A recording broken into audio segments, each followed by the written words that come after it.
La narradora de historias, un podcast para los amantes de las historias, los viajes y la lectura. Soy Andrea Delgado, comunicadora social y periodista, y te invito a acompañarme en esta aventura por el mundo a través de lugares, personajes y libros, con el propósito de explorar y pasar un rato divertido mientras aprendemos y dejamos volar nuestra imaginación. La curiosidad es nuestra brújula y el conocimiento nuestro mejor equipaje. Hola, bienvenidos al episodio 17 de este podcast y a la segunda temporada. Soy Andrea Delgado, la narradora de historias, y hoy tenemos un episodio especial. Y para esto he invitado a mi amigo y colega periodista Jair Quintero, quien estará a cargo de hacer esta entrevista.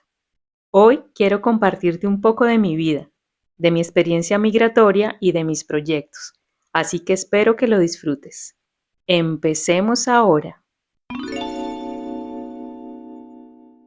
Bienvenidos y bienvenidas al primer capítulo de la segunda temporada de La Narradora de Historias. Soy Jair Quintero y para mí es un placer estar en este podcast junto a ustedes y hoy fui invitado a participar en este espacio para charlar con la creadora de este podcast. Si son seguidores de La Narradora de Historias, imagino que ya la conocen y si no lo son, los invito a seguirla y a conocerla. Para hablar más de ella, les quiero contar que es colombiana de nacimiento, bumanguesa de raíz. Es una mujer que ha hecho de la palabra su territorio y de la migración una forma de transformación. También quiero contarles que es periodista de profesión, escritora y narradora. Escribir no solo es su oficio y su pasión, sino también su refugio. Sus textos y escritos describen con sensibilidad ese sentimiento que genera el estar lejos de casa, hacer una vida y lograr sueños, pese a las adversidades que se presentan. Por eso hoy quiero que viajemos con ella por su historia, por esos lugares que la han marcado y por las palabras que la sostienen. Es para mí un verdadero placer y un motivo de orgullo y de alegría presentarles a Andrea Delgado, la narradora de historias.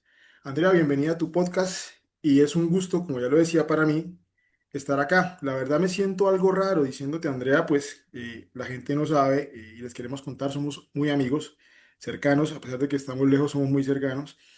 Y yo a ti cariñosamente siempre te he llamado de otro nombre. Cuando trabajamos en el periódico se dio esa forma de llamarte y por eso decirte Andrea y lo siento como algo diferente, pero bueno, antes de empezar, quiero también decirte, mi querida Fresita, como te digo de cariño, que te admiro mucho por tu perseverancia y por esa capacidad de luchar por tus sueños. Desde que te conocí tenías un sueño claro, una meta y lo has logrado, quizá superando obstáculos, superando dificultades, siempre también de la mano de gente que te aprecia y te quiere y bueno, hoy estás donde siempre quisiste estar y de verdad que te felicito por tener ese empuje, ese talante y esa capacidad de lograr tus sueños.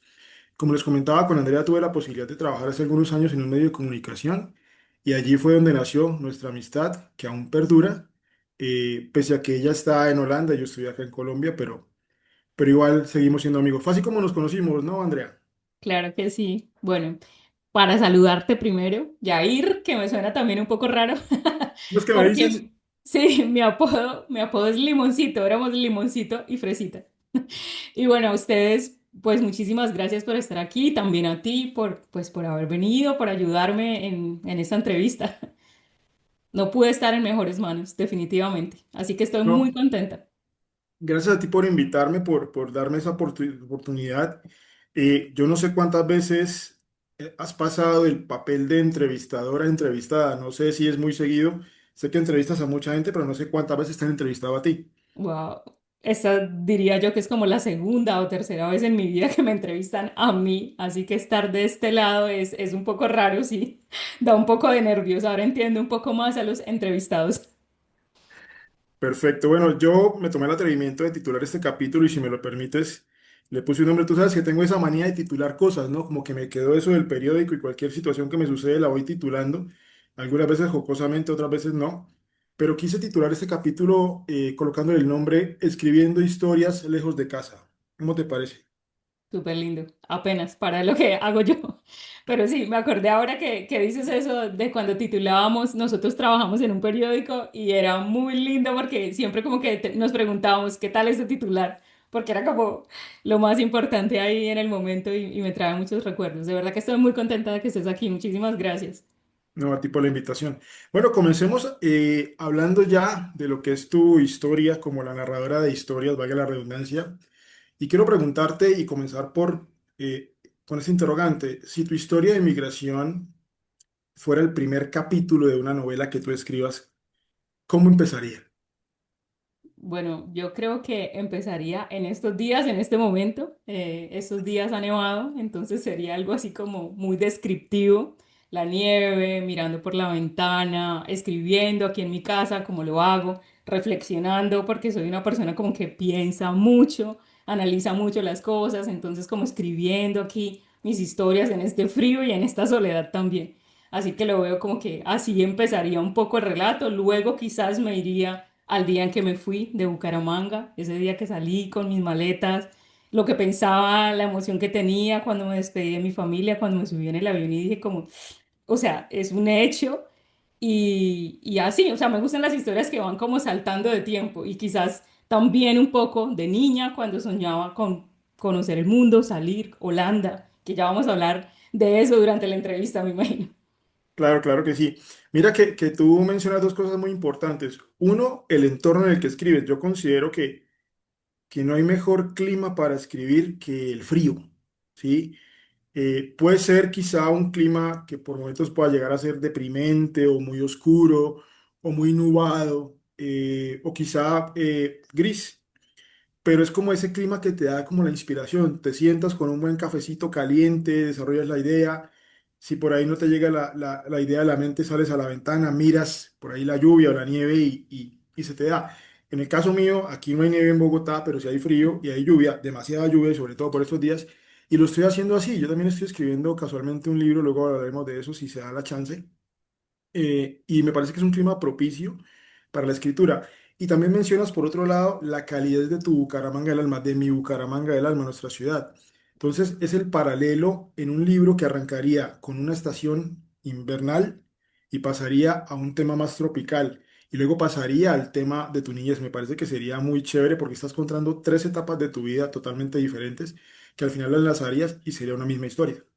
Sí, no había pensado tan profundamente en lo del clima, pero realmente sí, es un contraste y es muy lindo. Sí, totalmente. Bueno, ¿cuál fue ese sueño que te llevó justamente a armar maletas? Dejar tu tierra, dejar tu familia, dejar tus amigos, tus costumbres, la comida de nuestra ciudad que es tan deliciosa, y emprender una nueva vida en los Países Bajos. Bueno, esta historia es un poco larga, pero la vamos a hacer muy corta. Yo pienso que mi sueño con Holanda o mi perspectiva de Holanda es algo que no fue momentáneo, que llevó una construcción de muchísimos años, porque yo siempre tuve como una curiosidad con este país desde que yo era una niña, en cosas muy específicas que me pasaron. Entonces, por ejemplo, yo solía estar como en un cuarto que tenía mis papás lleno como de libros y enciclopedias y me encantaba estar ahí como encerrada sola. Y un día de esos, como mirando la enciclopedia, me topé con lo de Países Bajos, o sea, como que dije la típica del niño de vamos a abrir, a ver qué me sale.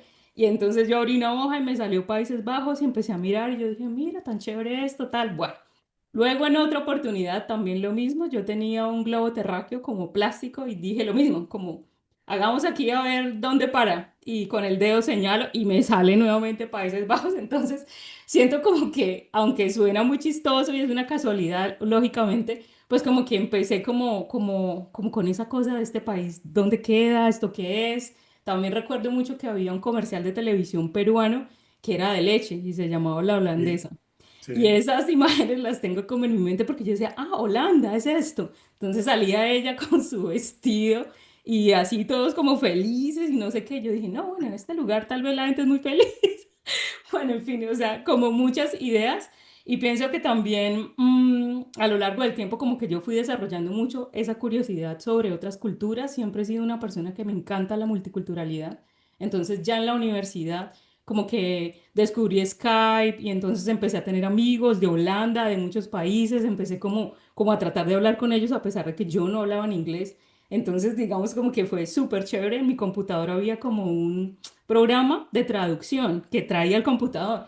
y ya era mi forma como de hablar con la gente que yo hablaba y hablaba con gente de todos lados. Pero obviamente era como la oportunidad para poder conectar y empezar como a bailar eso. Yo también tuve un amigo por muchos años holandés, una vez también en la revista que trabajé en Bogotá, haciendo la práctica, tuve que hacer un artículo sobre Holanda, entonces como que lo contacté. O sea, como que de todas maneras durante mi vida yo veía como pedacitos que me llamaban como a esto, yo decía como, wow. Entonces siempre tuve dentro de mi corazón un sueño que era como venir a Holanda.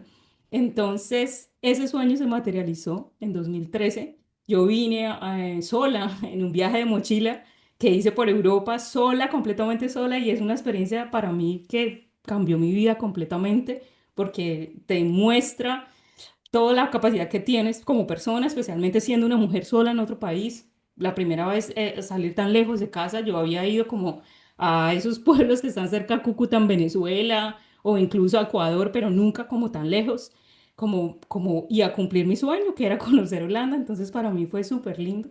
Entonces ya digamos que el sueño se materializó porque yo después de con los años conocí a mi esposo, que es un holandés, y entonces pues como que, wow, va a pasar y aquí estoy. O sea, me casé, encontré el amor, vine, cumplí mi sueño pues que tenía de niña de estar acá y sí, siempre es una historia como que me sorprende, me sorprende un poco, a pesar de que uno va cambiando como su forma de ver las cosas, porque no es lo mismo cuando tú vienes de viaje que cuando tú migras.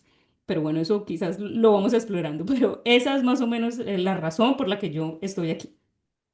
Totalmente. Me imagino yo que también en estos años, me dijiste que llegaste en 2013, hoy es 2026, hace 13 años estás por allá, lejos de tu país, de tu ciudad, de tu familia.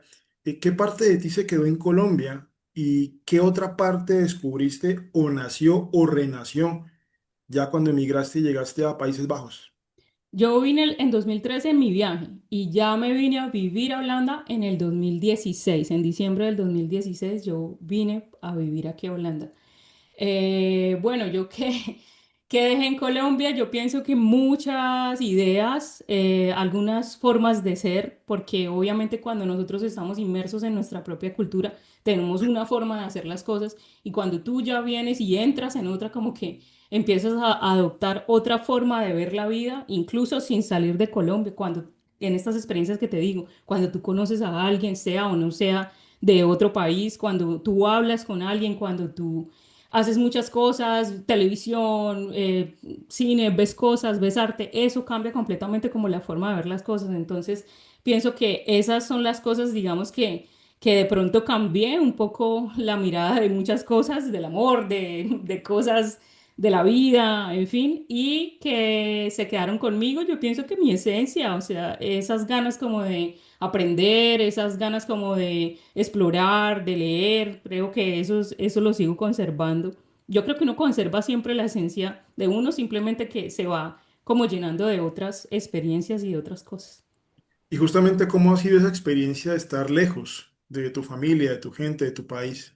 ¿Cómo lo has percibido, cómo lo has sentido y cómo lo has vivido? Bueno, yo en mi caso siento que ha sido muy complejo. Yo de por sí soy una persona compleja, como decía antes, yo pienso un montón, yo soy muy analítica, entonces siento que sí, el cambio fue bastante denso para mí porque este es un lugar completamente distinto a Colombia, empezando por lo que hablábamos antes del idioma, del clima, perdón, y eso hace que tu dinámica cambie completamente. Nosotros siendo de Bucaramanga, un lugar donde el sol siempre está ahí. Creo que eso es lo que más añoro y me ha costado acostumbrarme y yo nombraría el sol como primera cosa porque influye en todo, desde cómo me visto hasta que ahora yo tengo que revisar una app para saber cuál es el clima del día, cosas que yo jamás pensé hacer en Bucaramanga y es algo necesario hacer aquí porque puede ser que haya nieve o que llueva o bueno, en fin. Entonces hay que estar preparado porque el frío no es poco aquí. Entonces, pienso que el tema del clima es vital. Aquí el sol calienta solo 2 semanas durante el año. Lo ves, Uf. pero realmente no es que sientas el calor.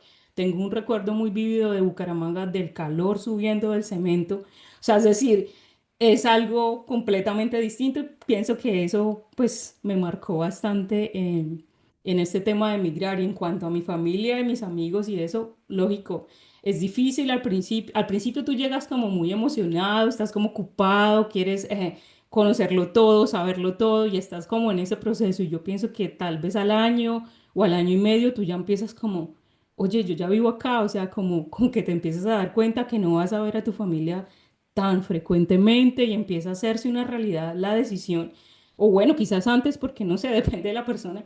A mí me tomó eso, tal vez un año, empezar como a decir, wow, o sea, ya estoy acá, no es como que voy a ir todos los años a Colombia, ya cuando tú empiezas en el día a día, es lo mismo, o sea, tú empiezas a construir tu vida y tu día a día, y obviamente es como, wow. Entonces, algunos amigos se pierden, algunas personas se distancian un montón y eso es algo que duele mucho. En cuanto a la experiencia de vivir en Holanda, bueno, este es un país realmente también, yo lo he vivido desde mi perspectiva de mucha soledad. He tenido muy pocos amigos acá, muy poco círculo alrededor y eso hace que, pues, que las cosas no sean a veces como tan fáciles, porque obviamente estás en un lugar completamente distinto y rodeado de casi que nadie, entonces lidiar con esa situación también ha sido muy complicado. En cuanto a las cosas lindas, digamos que puedo resaltar es, yo vivo en La Haya y esta es una ciudad multicultural completamente, entonces te sientes parte también, porque aquí todos somos, casi que todos somos extranjeros, o sea, o gente nacida en Holanda, pero que sus padres son de otros países, entonces hay asiáticos, hay turcos, hay polacos, yo vivo en un barrio mixto y aquí yo tengo vecinos de la India, tengo vecinos de Polonia, tengo holandeses, entonces es una maravilla, o sea, eso para mi cabeza es como la explosión de felicidad, porque aparte, como somos periodistas también nosotros tenemos esa cosita de curiosidad y es algo súper chévere. Eso me ha gustado mucho de la experiencia. Entonces digamos que es un balance entre cosas maravillosas, nuevas, y entre pues la distancia y lo difícil que es estar lejos de tu casa. ¿Y cómo te ha ido con el idioma? ¿Cómo haces, por ejemplo, para comunicarte con todos esos vecinos que tú comentas, que son de la India, que son de otros lugares? Y también la comida. ¿Cómo te ha ido con la comida?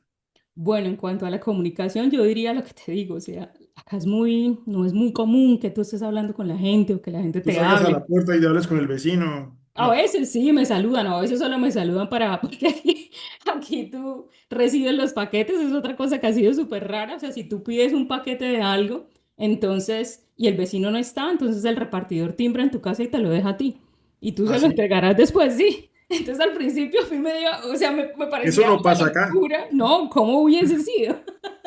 No, además, yo al principio pensaba, ¿y qué tal que esto sea algo raro o algo malo, o sea una bomba y me explote aquí? Bueno, no sé. No, aquí puede pasar que simplemente lo dejen en la puerta de otro vecino y sale después a decirte, Yapper, el popular Yapper, ya perdió. Perdió, se perdió el año. Exacto. Entonces, eso fue de las cosas que a mí me voló la cabeza cuando yo llegué. Yo decía, "¿Pero cómo así?". Entonces, claro, como yo estoy haciendo todo este trabajo digital, por decirlo así, yo paso mucho tiempo aquí en mi casa. Entonces, ¿a quién le dejan todos los paquetes de los vecinos? A mí. Entonces, sí, tengo la oportunidad pronto de charlar con algunos cuando abro la puerta. Pero volviendo al idioma como tal. Es complicado, sin embargo, yo tenía una ventaja y es que yo hablaba inglés y siento que el inglés que yo tengo ha mejorado muchísimo ya en este punto, porque es la manera como yo me comunico con mi esposo también. Él no habla español, bueno, ahora habla más porque yo le he enseñado muchas cosas, pero es decir, la comunicación ha sido completamente en inglés, que eso, digamos, ha sido un pro y un contra para mí también al aprender holandés. Digamos que es un pro y un contra porque aquí mucha gente habla en inglés, entonces hay gente que hace su vida completamente en inglés, como es mi caso, no voy a decir que es lo mejor, pero es lo que me ha pasado a mí, ha sido como el desarrollo, a pesar de que yo he estudiado holandés desde el principio, obviamente para venir aquí, para sacar los papeles, para hacer todo lo que yo tuve que hacer, yo tuve que hacer muchos test del idioma. Entonces, ahorita precisamente estoy retomando, volví a estudiar, llevaba más o menos unos 2 años sin estudiar y ya volví a retomar otra vez, incluso por este tema también que estamos hablando de escribir, porque yo dije, si yo quiero ampliar mi círculo y que las cosas sean diferentes, ¿qué tal yo, por ejemplo, empezar a escribir en holandés? Y eso me animó y dije, bueno, que sea este el motivo para poder continuar. Pero en cuanto al idioma, sí es un tema que es un idioma bastante complejo desde mi punto de vista y bueno, la desventaja o ventaja es que yo hablo inglés. Yo lo veo como una gran ventaja porque si no, habría sido muy complicado hacer todo si ni siquiera podía expresarme de ninguna manera. Entonces, eso ha sido. En todo este tiempo que estás por fuera, ¿qué has podido descubrir de ti que no habías visto antes, alguna cualidad, alguna característica que estás potenciando, algo que quizá en Colombia no habías descubierto que tenías, pero allá con todo el entorno que me cuentas sí lo descubriste. Uy, yo pienso que mi capacidad de resiliencia, yo siento que he tenido que enfrentar mucha soledad, como lo estaba diciendo antes, y tener esa capacidad como de sostenerlo en el tiempo, porque yo ya llevo viviendo aquí casi una década, llevo 9 años en este lugar. Entonces siento que sí, o sea, sorprenderme también de la adaptación, que aunque no digo que haya sido la más adaptada, de todas maneras la gente dice simplemente, no sabe qué, yo me voy de aquí, o sea, Sí, no va a claro. pasar y me voy. Y decir como no, o sea, hay que continuar, igual yo soy consciente de que yo tengo un hogar ahora, o sea, cuando estábamos hablando de la familia y eso, pues mi familia es esto que yo tengo aquí con mi esposo. Claro, mi Ya, familia es mi mamá también y eso, pero ya mi núcleo familiar principal es lo que yo estoy construyendo acá, entonces uno ya no puede decidir esas cosas así como de me voy y se acabó. sí, sí, En- sí. sí, y además porque yo me siento muy contenta, entonces como digo, con mi relación, o sea, me siento bien, me siento estable, entonces digo como...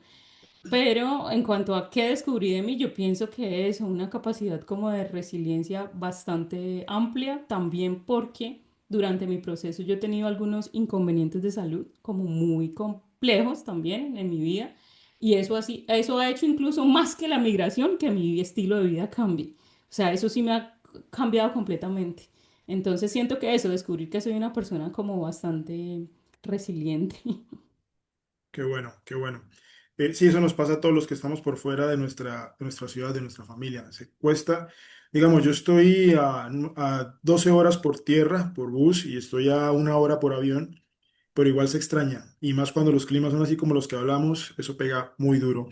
Pero bueno, vamos a empezar a hablar ya de lo que es tu pasión por la escritura, por la lectura. Yo recuerdo mucho que tú eras de esas personas que siempre andaba con un libro debajo del brazo, leyendo lo último que llegaba. Te encanta también mucho el cine, fuimos muchas veces al cine a ver muy buenas películas como también muy malas. El Eh, paseo. pero el paseo, pero eso me trataba, ¿no? Y eso que vimos creo que fue la uno o la 2 que no fue tan mala, pero bueno. Yo quería preguntarte, ¿en qué momento tú pasas de vivir las historias y decides contarlas, decides escribirlas, decides plasmarlas en un papel, en un texto? Te voy a contar una historia súper bonita porque yo siento que yo he sido una contadora de historias toda mi vida. Cuando yo era niña, recuerdo que yo compartía el cuarto con mi hermana y ella para quedarse dormida me decía, cuénteme una historia. Y después yo le cuento una en retorno después de que yo termine. Y yo siempre he sido una persona como con mucha imaginación. Entonces yo empezaba como a contarle las historias y claro, ella se quedaba dormida y yo me quedaba como, nunca hay retorno para mí, pero entonces yo seguía con mi historia hasta que yo me quedaba a dormir. Entonces siento que yo toda mi vida he contado historias. Antes de los 9 años yo estaba en el colegio en algo que se llamaba Reporteritos y ahora precisamente pensando en esta entrevista un poco, yo decía como todo tiene como un sentido. De pronto en el momento tú no lo ves, pero me hace pensar que yo estaba perfilando desde niña que iba a ser una periodista. Entonces estaba como en esta cosa de reporteros, me encantaba leer. También, bueno, después estudié periodismo y obviamente ahí tú cuentas historias. La mayor parte de, digamos, de mi carrera profesional en Colombia fue en medios escritos, que era contando historias, pero ahora muté a narrarlas con la narradora de historias. Entonces, pienso que sí. También durante mi viaje, yo escribí un blog. Sobre mi vida, sobre lo que me iba pasando en ese tiempo, en 2013, no era como tan común que la gente como que documentara un viaje o algo así de esa manera, como con un blog. Ahora es muy normal, pero quizás en ese tiempo era algo como muy nuevo. Entonces también era súper divertido para mí como escribir lo que me iba pasando porque aparte yo venía como de plan de mochilas, o sea, yo me quedaba en hostales, yo me quedaba en casas, o sea, era un viaje súper loco desde mi punto de vista ahora. Entonces pienso que sí, digamos que he narrado toda mi vida y ahora pues con el podcast es la confirmación pues ya de no ser yo la historia principal, sino de contar las historias de otros también a través de las entrevistas que yo hago. Esa experiencia que mencionas en el periódico y en los medios escritos sobre todo, eh, ¿qué te dejó para llevarte hoy a narrar historias? Yo recuerdo que por momentos la misma presión, el estrés, eran situaciones que tú vivías, que todos vivíamos, no me refiero solamente a ti, sino digo tú en general, como periodista de un medio escrito, tienes que entregar ya la nota, tenemos que cerrar. Es una presión que por momentos se convierte en adrenalina, pero en otros se convierte en estrés. Pero más allá de eso, de todo eso que viviste como periodista en medios escritos, ¿qué te dejó y qué pudiste adaptar para ser hoy en día narradora de historias? Yo pienso que la capacidad de descubrir las historias, de saber qué es una buena historia para poderla contar. Porque sí, historias hay muchas y obviamente todos tenemos cosas para contar, pero tener como quizás ese olfato, no sé si decirlo de esa manera, periodístico, para poder detectar y decir esto es una historia que la rompe o esto realmente va a funcionar, también un poco de estructura, porque no se trata solamente de prender un micrófono y hablar, sino de tener una estructura, de que haya un guión, de que haya una profesionalidad, de que se haga una entrevista pensada, con unas preguntas investigadas, con un personaje leído, investigado también. Yo hago algunos episodios que son sobre personajes, bueno, que ya murieron, artistas y eso, entonces también investigar. O sea, en esta inmediatez en la que estamos, donde cualquiera enciende una cámara y habla un montón de cosas y no sabemos si es real o no, conservar eso de poder investigar y de lo que está detrás de un periodista, que es ese rigor para poder contar las cosas pues con un poco más de certeza y no simplemente como algo que salió y ya. Te entiendo totalmente y creo que eso es lo que le deja a uno esa experiencia en un medio donde la presión existe. Tú en ese momento tienes dos podcasts, uno, digamos, más periodístico, que es la narradora de historias, y otro de carácter más literario, que es la narradora de libros. Cuéntame cómo nacen estos dos proyectos y qué tiene cada uno de Andrea Delgado, es decir, tanto la narradora de historias como la narradora de libros. Bueno, el mundo de la narradora, como lo llamo yo, el mundo de la narradora es, bueno, yo lo estoy construyendo como una marca personal. Viene de la mutación de ese blog que yo hice en 2013, que se llamaba en ese tiempo, se llamaba Fishing Inside, que era como pescando adentro, algo así en español. Y bueno, yo decidí, yo antes de hacer el podcast y esto, yo estaba con un emprendimiento que hice aquí durante 4 años de regalos. Bueno, también fue una experiencia súper linda que me dejó como muchas cosas, conocí muchas personas, que de hecho yo he hecho también networking, conozco varias personas a través de eso, de los clientes, bueno, eventos, en fin, para conectar con otros latinos y eso. Y bueno, ya después de un tiempo como que yo dije como, no, no quiero hacerlo más, o sea, quiero volver a lo del periodismo y, o sea, siempre he estado ahí. No sé si a ti te pasa también, pero yo no sé, es algo como que es una llamita que está ahí y tú no apagas porque hace parte de tu esencia. Entonces así nació la idea el año pasado de crear la narradora de historias, como esa continuidad de ese podcast escrito que yo hacía, perdón, de ese blog escrito que yo hacía y ahora dije, bueno, me encantan los podcasts porque yo soy una oyente fiel de podcasts y dije, este formato me gusta, lo vamos a intentar. Entonces, así fue como lo escribí, pero también estaba esa parte literaria, como que yo decía, quiero leer los libros, quiero acompañarme porque a mí me encanta leer, ¿qué puedo hacer también como para desarrollar eso? Y entonces creé La Narradora de Libros, que es básicamente un podcast para leer historias, libros de literatura universal, en general libros, y ha sido súper lindo. Cuando me preguntas qué parte de las dos tengo, bueno, el de la narradora de historias, obviamente las entrevistas, lo de periodismo, la curiosidad de investigar, y la narradora de libros, es como esa oportunidad de los personajes ha sido maravilloso para mí, ha sido muy divertido, es esa parte mía como chistosa y de ratón de biblioteca, porque ahora precisamente estoy haciendo un curso de locución.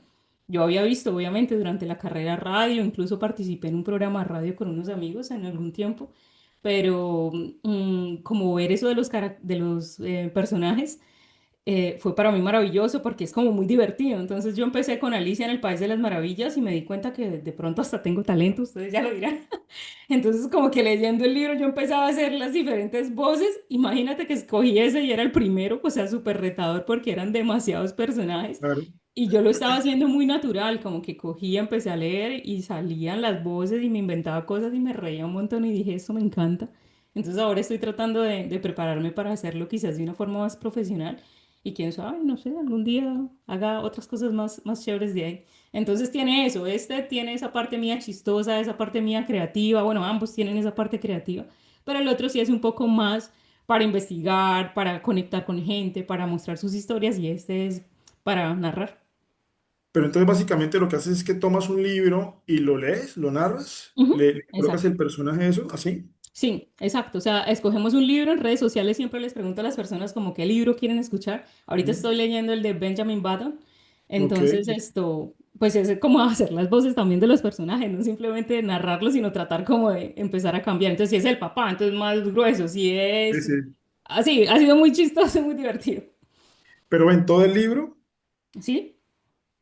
Ya y más, llevo tres o cuatro. y más o menos cuánto te demoras por libro, tiempo. Wow, un montón, Un porque tiempo. imagínate, en el de Alicia eran 12 capítulos. Y cada capítulo de Alicia sí fue un poco más largo. Este libro está más corto, o por lo menos la versión que tengo, que estoy leyendo, está muy corta, entonces los episodios son 2, 3 minutos por capítulo. En Ajá. cambio, el de Alicia sí era bastantísimo largo, Sí, estaba claro. muy largo, sí. Pero ha sido una experiencia para mí nueva y ha sido como muy divertido, la verdad. Qué chévere, qué chévere. Muy interesante, la verdad. Además de estos dos podcasts que tienes, tengo entendido que también estás trabajando y construyendo un proyecto muy importante y sobre todo que le va a aportar a muchas personas que son clases de español para extranjeros. Justamente quiero preguntarte qué te motivó a crear esta iniciativa y cómo se conecta con esta manera y con este gusto tuyo por contar historias. Bueno, yo antes de los podcasts estuve analizando como a dónde iba a dar el salto, porque tú sabes que cuando estás migrando, pues tienes que buscar algo que también se acomode a lo que eres tú y a lo que puedes hacer. Y bueno, en fin, este proceso también me dio como alas para decir, bueno, ¿qué más hay que pueda yo desarrollar desde lo mío? Y yo estuve en Cervantes, que es acá un instituto de español muy importante de la Unión Europea, y ahí yo estuve haciendo los cursos para poder ser profesora de español, profesora de español para extranjeros. Entonces, esto, después de esos estudios, los hice hace como 2, 3 años, dije como, bueno, voy a montar algo que es el proyecto en el que estoy trabajando. Estoy trabajando en una plataforma virtual para poder darles a los estudiantes que ingresen, que puedan estudiar, que tengamos clases en vivo, pero que también hayan clases en plataforma. Entonces, digamos que no es tan tradicional lo que estoy haciendo. Por eso me ha tomado un poquito más de tiempo, pero estoy segura que cuando salga va a ser maravilloso porque mi idea también es juntar mis proyectos con eso, que ellos puedan escuchar el podcast, también abrir un club de lectura para ellos. Entonces siento que todo el proyecto, digamos, de la narradora como tal es como una, yo lo veo como una cosa grande que tiene manitos y esos son los podcasts, estas clases, pero sí espero este año poder lograr tener el proyecto listo y en eso he estado trabajando bastante. Mira que tú me haces acordar de algo y es que cuando uno desarrolla una pasión y esa pasión se convierte en diferentes alternativas, incluso para sostenerse en la vida, es chévere. Es decir, a lo que voy es, nada mejor que tú vivir y que te paguen por hacer lo que a ti te gusta, ¿sí? Ujú. A mí, por ejemplo, me encanta el fútbol, tú lo sabes, me encanta escribir de fútbol, me encanta narrar fútbol y en algún momento de mi vida quisiera vivir de eso. Y sería espectacular porque me imagino que no puede haber grado de felicidad más importante y más alto que ese, que tú te levantes, en tu caso, a escribir, a hacer el podcast, a dar las clases, a mirar la plataforma, es decir, a darle fuerza a ese proyecto y a ese sueño que tienes y creo que eso da mucha felicidad y mucha plenitud. Definitivamente la gente que se dedica a hacer lo que le gusta es muchísimo más feliz. Ahora, no es que no hagamos lo que no nos gusta, nosotros podemos tener un trabajo, pero quizás es la pasión, es el gusto, esa química que existe entre lo que a ti te gusta y en lo que trabajas. Creo que eso marcaría un éxito totalmente rotundo. No habría espacio para el error ni para el fracaso. Ha sido maravilloso. Desde que yo empecé a hacer los podcasts es como, uy, no sé, como nadar en la felicidad. Luego también cuando abrí el club de lectura, que tengo un club de lectura, también lo hice con el propósito de acompañarme un poco, como les estaba contando, porque mi proceso ha sido como de mucha soledad. Entonces dije, vamos a hacer algo que a mí me guste y voy a encontrar mi tribu si no la he encontrado todavía. Y eso fue también un salto como para hacer algo distinto y ha sido muy divertido también. Entonces, sí, lo que tú dices, nadar frente a lo que uno sabe hacer y frente a lo que a uno le gusta es una cosa maravillosa. Y lo estoy viviendo en este Totalmente. momento, es como vivir el sueño literal. Bueno, guárdame un cupo ahí para meterme a esa tribu, ¿viste? Claro que sí. Bueno, hablemos de la pasión, justamente, de los libros, de la escritura. Como le mencionaba anteriormente, por lo que conozco a mi querida Andrea Fresita, el cine es una de sus pasiones. Le encanta también los museos. En Europa me imagino que has podido conocer muchos museos. De hecho, cuando estuviste aquí en Bogotá hace más o menos 2 años que nos encontramos nuevamente, estuvimos esa tarde en un museo, ¿no? Fuimos al Museo Nacional. No lo pudimos recorrer todo porque es muy grande y el tiempo era muy corto, pero sé que te gustan los museos, que te gusta entrar, conocer, investigar, aprender. Obviamente el cine y la lectura también son pasiones que traías tú con la maleta cuando llegaste a Países Bajos. ¿Cómo lograste justamente articular estas pasiones dentro de tu proyecto narrativo?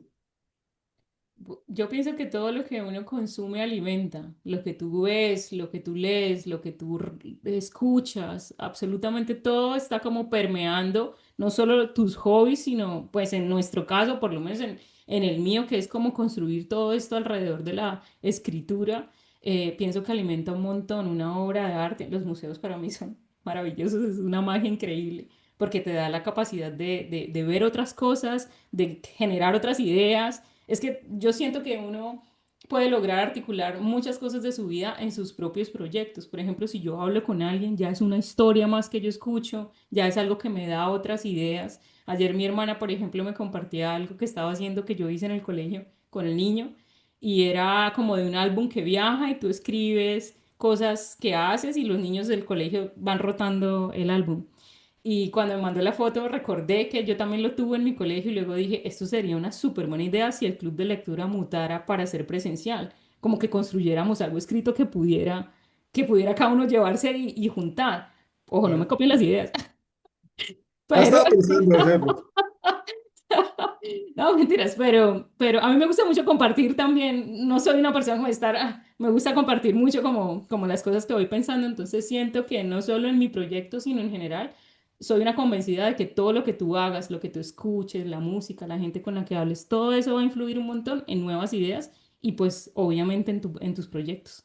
Bueno, definitivamente hay libros que cuando uno los aborda, los conoce, los lee, pasan a ser parte de la vida de cada quien, ¿no? Hay libros que te marcan para bien, que te enseñan, que te dejan ciertas cosas para la vida, así como hay otros que sencillamente tú empiezas a leer y no terminas porque no te da para terminarlos, pero de esos libros que te dejan huella, ¿cuál ha sido importante para ti y cuál ha sido como ese aporte que te ha dejado para tu vida y para lo que haces también? Bueno, yo pienso que elegir un solo libro entre todo lo que se ha leído es bastante difícil, pero haciendo la tarea yo diría que el libro de El ensayo sobre la ceguera de José Saramago Sí, es un libro que me impactó porque es un libro que te cuestiona un montón y te hace pensar tu lugar en la sociedad y sobre todo cómo se comportan las personas en un momento de quiebre social. El otro día estaba pensando en eso porque la pandemia, ¿sabes? O sea, es claro, un fiel claro, reflejo de lo que pasa en totalmente. este libro y Sí, me señor. pareció que en su momento, yo estaba en la universidad cuando lo leí y realmente solo lo leí esa vez, pero seguro que me lo voy a volver a leer ahorita para mi proyecto, para el podcast. eh, Cuestiona un montón como la forma en que las personas toman una situación. Entonces pienso que eso me hizo pensar mucho y me hizo entrar como en ese mundo de libros que son así, como más sobre caos, como más sobre qué hace la gente. Me gusta mucho pensar sobre esos temas sociales. Yo también tengo que volverlo a leer. De hecho, no lo terminé de leer porque la edición que yo conseguí era una edición traducida, obviamente él es portugués y la traducción cambia, pero era una traducción que no era como consecuente, es decir, como que empezaba con un término, pasaba con otro, entonces como que tú te pierdes, Mm. ¿sí? Me cuesta mucho eso. Mira que cuando los libros son o vienen traducidos de otro idioma que no sea el inglés, como por ejemplo el alemán o el portugués, me imagino que con el holandés también pasa, me cuesta adaptarme a ese tipo de libros. Conseguí uno que se llama El portero que atajó el penalti. Yo lo compré por el título, obviamente, de fútbol, ¿sí? Es de un alemán. Y cuando empecé a leerlo, caramba, me fue costando porque no hilvanaba las ideas. Empezaba con una cosa, pasaba a otra, como que sí, o sea, como que no te da un hilo conductor. Y ahí sí me cuesta y me genera un poco de ruido, pero hay que hacer el intento de volver a leer el que te cuento del penalti y también el ensayo sobre la ceguera de Saramago, que lo que leí me pareció un muy buen libro. Quiero terminarlo y Es un volverlo a leer, súper pero buen libro. conseguirlo en una versión más para dummies, por decirlo así. Pero mira, lo que pasa es que este libro es complejo y mira que tenía yo la misma duda cuando lo leí porque el libro no está bien punteado, o sea, no tiene puntuación Exacto, correcta. a eso voy, Y claro. estuve mirando y dicen que es porque él lo hizo con esa misma intención. Como el Mm, libro es sobre el caos, como el libro es sobre lo que tú no alcanzas a ver a sí, simple vista, sino lo que realmente escondes para no pensar en ello, él lo hizo con esa intención. Como que al que tú leyeras también estuvieras como, sí, a mí me costó un montón leerlo también, porque visualmente es incómodo. Y de eso se trata el libro, de incomodar. Entonces ah, ok. leí como que era un dato curioso, hay que confirmar a ver si es cierto, pero me pareció interesante porque tuve la misma sensación y casi no lo puedo terminar, a pesar de que es un súper gran libro, porque Claro, visualmente es difícil leerlo. exactamente, la puntuación como que te desestabiliza, ¿no? Como que tú dices, dentro de tu conocimiento dices, aquí tiene que ir una coma y no va, o aquí Exacto, tiene que ir un punto y no va. No es que seamos profesores, bueno, por lo menos yo no lo soy de español, ni mucho menos ni que esté tan cegado a la regla, pero por lo que uno ha experimentado en la parte profesional, ya te acostumbras a que más o menos dices, bueno, aquí hay una pausa, aquí debe ir una coma, un total. punto seguido, un punto y coma, sí. Entonces eso cuesta. Pero sí, hay que darle la oportunidad nuevamente y seguramente va a pasar así. Lamentablemente Colombia, nuestro país, es un país donde la lectura no tiene buenos índices por decirlo así, de sintonía. Yo sé que es lectoría, pero lo va a decir de sintonía, de estar conectado con la gente. Muy poca gente lee en Colombia. Mm. Eh, ¿Cómo, digamos, se puede hacer para primero aumentar ese índice de lectoría, ¿sí? Y para que se pueda defender a la lectura y la escritura en un mundo como el de hoy, donde la inmediatez es la que manda o tiene la bandera. Si tú quieres leer algo, tienes que buscar rápido el celular y encontrar la información, una noticia. Pasa también muy seguido y me molesta eso y te lo cuento, te lo confieso y a ustedes también los queridos televidentes y oyentes, de que tú abres un medio de comunicación, te titulan una cosa totalmente diferente a lo que te muestran por dentro y si te lo muestran diferente o si no te lo muestran, te cobran después. Yo entiendo que tienen que vivir de eso, está clarísimo, pero entonces te dan una información que no es. Entonces, como que el titular es X cosa y entras y es otra cosa, entonces la inmediatez y como que el quererte enganchar a raíz de temas muy superficiales. Como que van en contra de lo que en realidad es importante como la lectura y la escritura. ¿Cómo se puede defender esto? ¿Cómo se puede sacar adelante y decirle por lo menos a los niños del futuro: venga, es importante que lean, es importante que escriban, no coman cuento de todo lo que dicen las redes sociales, y más bien entren a los libros y aprendan. Mm. Yo creo que es un proceso fácil y difícil al mismo tiempo. Yo pienso que sí es algo que tú logras construir desde que eres niño. No estoy diciendo que cuando tú eres un adulto no puedas lograr conectar con algún libro o generar un hábito de lectura, claro que sí, pero sería ideal que cuando tú estés en tu periodo de niñez pudieras tener más cercanía a los libros. En el caso de Colombia, como yo lo veo, es porque es un país con bastante desigualdad. Entonces, comprar un libro en Colombia es un lujo Es completamente. verdad, O sí. sea, yo recuerdo también, claro, mis papás compraban en algo que se llamaba como el círculo de lectores. Círculo de Y lectores, claro.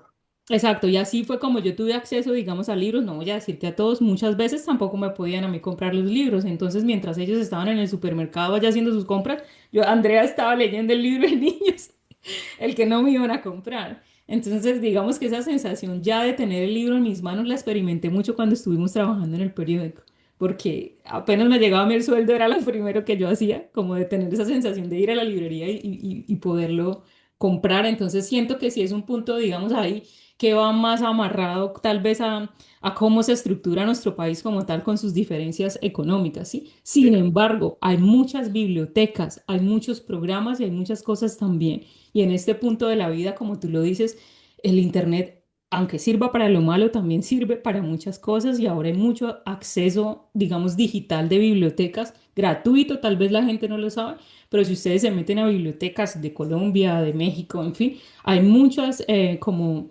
muchos libros a los que se puede acceder gratuitamente en la virtualidad. Entonces, digamos que eso resta un poco ese problema. Y en cuanto a leer, ¿cómo se podría combatir? Es un poco de 50-50. Hay niños, o yo he descubierto, o en adultos, incluso en el club de lectura, conversando un poco con las personas que están ahí. Muchos de ellos no, digamos, no sea solamente por la parte económica, sino porque les parece aburrido. Por ejemplo, es eso, pensar que leer es aburrido, pero ¿por qué es? Porque la persona no ha conectado con el libro que es. Y eso es, digamos, como el argumento que yo creo que se tiene, por cuando tú estás en el colegio, por ejemplo, en Colombia, te ponen a leer libros pesados. Yo recuerdo que yo leí el Mío Cid, el Quijote, libros densos. Pero como te digo, yo desde niña, yo leí la Ilíada y la Odisea. Obviamente son libros muy densos, pero versión niña, o sea, Ajá, versión de niños con muñequitos, pero esos son libros densos. Entonces, como que digamos, en mi caso, yo ya estaba acostumbrada a una lectura un poco más pesada, digo yo. claro, Siempre he escogido como cosas así. Pero claro, la gente el primer choque que tiene es porque no sabe qué leer. Entonces ahí no es que todos los libros son para todos. A mí hay muchos libros que me parecen muy aburridores que yo no leo. Que no voy a decir aquí para no herir susceptibilidades. Pero es decir, hay tipos de libros que uno dice como, ah, qué jartera. Entonces yo siento que la clave está primero en descubrir qué es lo que a ti te gusta. Y sobre eso entonces ir a explorar, sea la biblioteca o por internet o en la librería de esta categoría que siento que como que me llama la atención, qué ujú, libros hay que puedo encontrar. Y un super tip que yo les doy, a mí me gustaba hacer mucho esto en Colombia, ir a las librerías en la parte donde están las canastas de descuentos. No solo porque vamos a encontrar libros muy baratos, sino porque he encontrado unas joyas de libros increíbles. A mí me gusta mucho leer gente X, gente que no la conoce nada, como decir, yo saco mañana un libro y bueno, encontrar gente así, o sea, que no es el bestseller, que no es la persona más reconocida y tú encuentras unos libros maravillosos. Una vez encontré un libro de un arqueólogo español y el libro era sobre África, con unas imágenes increíbles, con una historia de su viaje a África. Me gusta mucho comprar libros sobre viajes. Entonces yo pienso que sería más bien como cambiar esa forma de ver la lectura. Eso sería una cosa. Y lo otro es tampoco pelear con la tecnología. Estoy súper en contra de la gente que dice, por ejemplo, o sea, no en contra, sino es decir, yo digo, la tecnología es inevitable, está ahí. Entonces no ujú, es como que, ay, no, entonces yo tengo muchos libros digitales. ¿Por qué? Pues porque no tengo tanto espacio. Las casas aquí son muy pequeñas. Entonces como que digamos, pues lo último que quiero es llenarme de un montón de libros. Sin embargo, cuando yo vine a vivir aquí, lo que más pesaba en mi maleta eran los libros que me traje. Que eso me parece chistoso y cuando fui a Colombia fue igual. Fui y compré un montón de libros y yo más que ropa lo que traía eran libros. Pero es decir, pienso que el tema está en no lidiar tanto, listo, si la tecnología es un problema, entonces vamos a buscar la manera de hacerlo interactivo. En el club de lectura, por ejemplo, yo me basé más en eso, pensando en todo eso, en que la lectura fuera para todos. Hay otra concepción que la gente tiene que la lectura es para gente estudiada o sí, gente súper intelectual y no es gente así. pudiente, sí. Exacto, entonces la idea que yo tengo es que la lectura se pueda acercar a cualquier persona, todos estamos ahí, independientemente de si hemos leído un libro o no hemos leído ninguno, porque la idea también es como eso, que pueda ser una forma de promover la lectura, entre todos escogemos el libro, que sea divertido para todos y también algo que quise hacer para el club de lectura muy chévere fue hacerlo creativo. Entonces, digamos, no es solamente conectarnos porque es virtual, conectarnos a leernos. Nosotros cada uno leemos en nuestras casas y nos conectamos ya en el momento en que es la discusión del libro, que es una vez al mes. Pero entonces ahí yo les he preparado durante el mes, van recibiendo un documento que yo hago, sea un podcast, sea algo escrito, con todo lo del libro, datos curiosos y actividades sobre todo. Entonces el club de lectura es muy dinámico, porque si no sería muy aburrido y también porque a mí no me gustan las cosas así como tan, ay, vamos a leer y ay, Sí, todo el sí. mundo ahí. No, o sea, muy dinámico. Entonces, por ejemplo, por poner un ejemplo, el libro que estábamos leyendo antes es sobre, sobre Cristóbal Colón, que se robaron la tumba de Colón. Entonces, digamos, una de las actividades era, en una lista de audio en YouTube o en Spotify de cuál música tú crees que podría sonar en ese tiempo. O sea, hazte una lista de música que tal vez vaya con el libro. Entonces, todas las actividades que yo hago, que son 4 durante el mes, una por semana, son así. Son cosas que tú puedas crear, son cosas que tú puedas pintar, son cosas que sean divertidas. No solamente vas a leer el libro, sino vamos a construir entre todos algo. Y creo que ha sido un ejercicio muy lindo y sobre todo pues porque yo soy muy creativa. Yo también me aburro muy rápido. Entonces yo pienso que es como una manera, es un club de lectura súper diferente. Yo estaba en clubes de lectura y nunca había sido de esa manera. Entonces pienso que mira que la tecnología ahí es a favor, es encontrar como ese equilibrio. Bueno, hay una canción que se me ocurre para ese libro fácilmente, Rebelión de Joey Arroyo. Esa puede Total, aplicar. total, total, exactamente. Mira que tú mencionas algo y es muy válido. Por ejemplo, a mí me cuesta mucho leer libros digitales, ¿sí? No me he acostumbrado. Yo soy de los que, eh, si tengo la posibilidad, tengo que comprarlo, destaparlo me parece lo No, eso es máximo. increíble. Olerlo, percibirlo, empezar. Eso sí, es lo que me gusta. Ahora, también es cierto, y hablabas de tips de lectura y mencionabas el tema del colegio. Cuando eran libros así muy complejos y que el tiempo también lo empezaba uno a premiar, me acuerdo que en esa época, no sé si en la tuya, yo soy un poquito más mayor que tú, un poquito nomás, vendían los resúmenes. Y Sí, uno se wow. compraba, sí, uno se compraba el resumen y obviamente el resumen, ahí estaba la tarea ya hecha, sí. Era una trampilla que uno hacía, pero al final lo leía. Y también otra cosa que me parece importante es no forzar la lectura en el sentido de que tú conoces a un autor y por ahí lees el primer libro de él o no lo terminas y no te da. Y dices, vamos a darle una segunda oportunidad y en la segunda oportunidad te pasa lo mismo, ya es un tema personal con el autor. Hay autores que a ti te enganchan de una. Me pasa, por ejemplo, a mí con el tema del escritor argentino, a quien le envío un saludo, el maestro Eduardo Sacheri, que es para mí uno de los grandes de la literatura latinoamericana, es un ídolo para mí. Algún día me gustaría ser como Sacheri escribiendo. Eh, y él, todos los libros que saca, todos los libros me enganchan, ¿sí?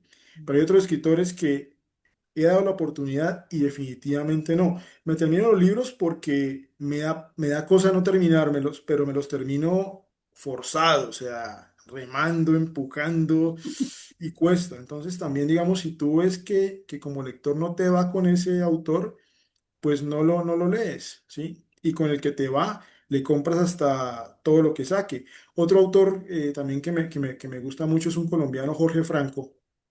Te recomiendo, de hecho, si lo puedes conseguir, la última novela que él publicó que se llama El vacío en el que flotas. Es un libro espectacular. Y el final, ni te digo, es un libro que da para película. De él ya sacaron Paraíso Travel en película y Rosario Tijeras en película. Yo creo que El vacío en el que flotas puede estar siendo también una gran película. Entonces, eso, si no vas con algún autor, no lo forces. Pero si vas con uno, léete todo lo que publica porque definitivamente te va a gustar. Total. Mira que otra cosa súper curiosa que me acabo de acordar y es que, por ejemplo, durante mi juventud, niñez, bueno, niñez no, juventud, yo leí mucho de Gao. Muchas obras de Gao a mí no me gustan. O sea, las leí como porque había que leerlo, ¿sí? Incluso tengo un episodio que es sobre Gabriel García Márquez y hay unos libros de cuentos que él tiene que son hermosos, esos me encantan. Y no es que los libros sean malos, simplemente como que de alguna manera se me hacía como que no enganchaba completamente en el libro. El único, tal vez, bueno, tengo dos que son así como mis favoritos, pero es decir, es un escritor que a mí no me genera como tanto placer su obra. Bueno, son La crónica de una muerte anunciada, que eso lo leí en el colegio, Mm. y mi favorito es El amor en los tiempos del cólera, que eso hay hasta en internet un montón de videos ya de por qué ese no fue el Nobel, y sí, Cien años de soledad. Pero lo que me parece curioso y te voy a decir es que cuando hice el capítulo del podcast, yo empecé a investigar mucho sobre Gabo y a ver un montón de entrevistas de él que ya están montadas en YouTube. Y me gustó la personalidad del tipo tanto que me reí. Yo dije, o sea, los libros no me gustaban, pero la personalidad del man me gusta. Voy a empezar a leerme los que no me leí, que he leído bastantes de Gabo, la verdad. Pero dije como, me pareció súper chévere. Entonces yo dije como, a veces pasa eso. Por ejemplo, a mí me gusta mucho Laura Restrepo. Engancho mucho con las novelas, pero tal vez con el personaje no tanto. Entonces, eso me Ujú. pareció curioso descubrirlo últimamente, sobre todo cuando hice esto de Gao, que dije, ay, el tipo era como chévere, o sea, me hubiera gustado ser como amiga de él o algo así. Era, o sea, escuchaba las entrevistas y me parecía súper divertido. Entonces, dije como, qué contradicción esto. Sí, sí, sí, tiene su cuento, uno engancha con algunos y con otros definitivamente no. Oye, ¿la escritura ha sido para ti un refugio? Completamente. Ha sido un refugio toda mi vida. De hecho, yo siempre he tenido como diarios y cosas así desde niña. Siempre he escrito acá en mi proceso migratorio, tengo como 5 cuadernos llenos. Me encanta mucho escribir, me encanta mucho escribir mis sensaciones, mis emociones, cosas que pasan y ahorita estoy haciendo un ejercicio súper divertido. Bueno, no tanto, pero dije como quiero empezar a escribir todos los días de algo que pase, que sea sorprendente o que sea chistoso o bueno, no importa que no importe nada, pero hacer la costumbre de que sea diario. Porque sí, yo tengo mis diarios y eso, pero generalmente los estoy llenando es más en momentos donde no me siento como tan feliz o cuando estoy demasiado feliz. Entonces dije como voy a empezar a escribir diariamente un pedacito, algo muy corto que me haya pasado ese día que sea chistoso y empecé así porque el otro día me desperté y tenía pegado en el pie como una babosa. O sea, me había ido a dormir y en el medio de la noche me había despertado y se había colado acá por la ventana o algo y la tenía pegada, o sea, la maté tal vez con las chanclas y tenía un pedacito de la babosa pegada ahí y cuando me desperté yo dije, ¿yo qué tengo acá? Y me pareció muy chistoso y esa fue mi primera historia. Yo esto es algo absolutamente loco y algo muy corto, entonces dije, voy a encontrar esas cosas todos los días que me parezcan absurdas de mi propia existencia y las voy a documentar, porque eso me puede servir para una futura novela que quisiera yo completar. Totalmente de acuerdo. Yo también ando en ese plan, no, digamos, no escribiendo así como tú de todo lo que sucede, pero sí sobre un tema, digamos, yo admiro mucho a mis papás, ¿sí? Yo sé una historia de vida que vale la pena contarla en una novela, ¿sí? Y vale la pena contarla porque serían dos historias paralelas, muy similares en condición social, en tema de vida, pero al final esas dos historias terminan unidas de una manera muy, no sé cómo llamarlo, yo creo que hasta cinematográfica, porque después de cierto tiempo de estar juntos, ella decide por temas laborales irse a otra ciudad. Él le dice, si usted se va, esto se acaba. Y ella dice, pues se acaba porque mi futuro está allá. Y resulta que antes de viajar, en un consultorio médico, ella va a unos exámenes laborales y él estaba esperando odontología. Ella sale, se encuentran y hoy en día somos tres hermanos y un hogar de 47 años de casados. Wow. Entonces, esa sería una historia que yo sí quisiera contar. Te conté ahí te conté el fin de la historia y justamente quiero preguntarte, eh, ¿cuál sería el fin de esa historia que tú empezaste contando en esta entrevista? Me decías que veas un capítulo en Holanda, fría, eh, gris, otro capítulo en Bucaramanga, calurosa, alegre, jovial, y otro capítulo tuyo siendo niña. ¿Cómo terminaría esa historia? Wow. Pues es mi propia existencia, así que no tengo la respuesta tan inmediata de cómo podría ser, pues ya veremos qué pasa. Pero, pero pienso que es un buen momento para escribirlo. Siento que este es un buen momento para mí, con todo esto que estoy haciendo, con la escritura y eso, y sí es un buen momento para poderle dar un giro a ese libro. Sin embargo, yo si escribiera, la verdad, y lo he empezado a hacer como ejercicio de una obra mía, y sí es sobre migración, pero no sobre mi migración, sino sobre las historias que yo he escuchado, que he conocido de personas con las que he estudiado y eso. Ha habido unas historias increíbles y wow, o sea, de refugiados, de cosas que uno realmente se sorprende. Y pues como te decía, esta es una ciudad muy mixta, entonces acá hay historias por todos lados. Hace 2 semanas fui a un evento que se llamaba ¿Qué idioma se habla en La Haya?, que es la ciudad donde yo vivo. Y claro, era un montón de gente, tal vez unas 25 personas, cada una hablando un idioma diferente. Y era una cosa espectacular, o sea, me volaba la cabeza porque era como darme cuenta que sí, estamos inmersos acá en un montón de culturas. Entonces eso da pues, para contar muchas historias. También en la biblioteca he encontrado libros así, en holandés, en mi ejercicio de aprender holandés. Y son libros de personas que han migrado a este país y luego sacan un libro y escriben un libro. De hecho, hay uno que a mí me gustó mucho. Me estoy alargando, pero quiero contar esta historia para los que viven en Holanda y quizás Es tu espacio, tranquila. pueda Tú ser eres un la dueña referente del espacio. pueda ser un referente para ellos. Una vez leí una novela en una clase que era de un muchacho que era holandés, porque aquí hay mucha gente que nace en Holanda, pero ellos, sus padres son de otros países, como ya lo había dicho, Entonces es una mezcla un poco rara. De hecho, la tengo yo aquí en mi propia casa porque mi esposo es hijo de un holandés con una polaca. Entonces ya no estamos hablando de que es una sola cultura, sino en esta familia ya somos cuatro culturas porque la pareja de mi cuñada es un alemán. Entonces ya te podrás imaginar que esto acá es un montón de gente distinta con Pero idiomas diferentes. el sabor colombiano lo pones tú. Claro, por supuesto, la alegría, la alegría. La novela que yo encontré era de un muchacho que su madre era de Surinam, que es las que Holanda conquistó como Ok. colonias de ellos. Entonces él se autodenominaba como holandés y le daba rabia como darse cuenta que la mamá no era holandesa. O sea, a mí esa historia me impactó un montón y la leí al principio de mi migración, yo creo en mis primeros 2, 3 años, y fue muy importante porque me sentía muy identificada en ese tiempo con la señora, claro, entonces él hablaba como de la mamá, de lo triste que se sentía porque hacía mucho frío, lo que hemos hablado, o sea, toda la perspectiva de la mamá. Pero lo lindo de este libro era como que él siempre había rechazado como que él era de Surinam porque pues, él había nacido en Holanda y se supone que él era un holandés. Pero claro, físicamente supongo también tenía sus raíces de su mamá. Pero lo lindo del libro es que él decide siempre decirle a la mamá, quería llevarla ella a él y él le dijo siempre que no, que él por allá nunca iba a ir, no sé qué, no sé qué. Cuando cumplió 30 años, él decidió ir. Es un periodista también, el que escribió este libro. Es esa transformación de él darse cuenta que esto es parte de mí también, es mi sangre también, es una cosa increíble y siento que es algo con lo que también lidian las personas que están tan mezcladas. Incluso si yo tuviera un hijo, en este momento sería igual. O sea, es decir, él nace en Holanda, pero pues yo soy de otra cultura, mi esposo, sus abuelos son de culturas distintas, entonces es una mezcla que tal vez estos chicos que nacen así como mezclados de otras culturas, pues no alcanzan como a identificarse, bueno, soy de aquí, soy de allá, de donde soy. Y eso es un tema que para mí me pareció súper, súper importante. Y bueno, les recomiendo mucho el libro. Ay, no recuerdo muy bien cómo se llama el libro, pero se los pongo en los comentarios o acá en la descripción del video para que lo vayan a buscar porque es un libro súper interesante.